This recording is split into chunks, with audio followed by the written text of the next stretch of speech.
Hello everyone. তো আজকে সকালেও তোমাদের জন্য একটা ভিডিও রেডি করে সেটা পাবলিশ করে দিয়েছি। আর এই দেখো চিনি এখন বসে আছে, কারণ ওর একটু মনটা খারাপ, যেহেতু মা এখন কাজে বেরোচ্ছে, তো অনেকক্ষণ মাকে দেখতে পারবে না, তাই না চিনু? অনেকক্ষণ মাকে দেখতে পারবে না। তো যাই হোক, এখন আমি কাজে বেরোচ্ছি, এই দুটোকে রেখেই যাচ্ছি। একে এই ঘরে রেখে যাই, আর একটা চলো দেখাই, এই যে খাঁচার মধ্যে। কারণ এটা ভীষণ দুষ্টু, ভীষণ দুষ্টু, শুধু মাকে ডিস্টার্ব করে।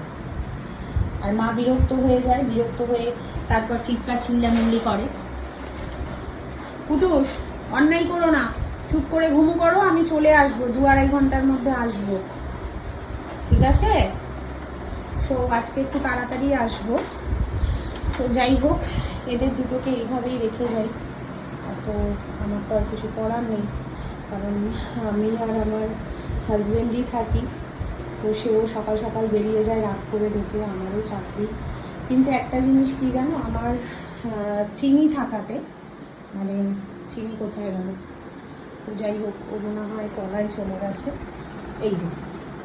তো চিনিকেও আমি একা রেখে যেতাম যখন চিনি একা ছিল, তো তখনও কিন্তু আমার যেরকম ঘর, আমি সেরকমই ঘর এসে পেতাম, কিচ্ছু অনিষ্ট করতো না, চুপচাপ এইভাবেই থাকতো। তো তাই এইটাকেও এখন ট্রেনিং করাতে হচ্ছে, যাতে এটাও আর কি ওর মায়ের মতোই একটু স্বভাবটা পায়। কিন্তু এটা না, মানে মায়ের থেকেও ভীষণ দুষ্টু, ভীষণ দুষ্টু। তো যাই হোক, দেখি কতটা কি চেষ্টা করে উঠতে পারি। তো এই দুটোকে নিয়েই আমার অনেকটা সময় কেটে যায়, অনেকটা ব্যস্ত থাকি, এই আর কি। তো চলো নেক্সট ভিডিও নিয়ে আবার আসছি।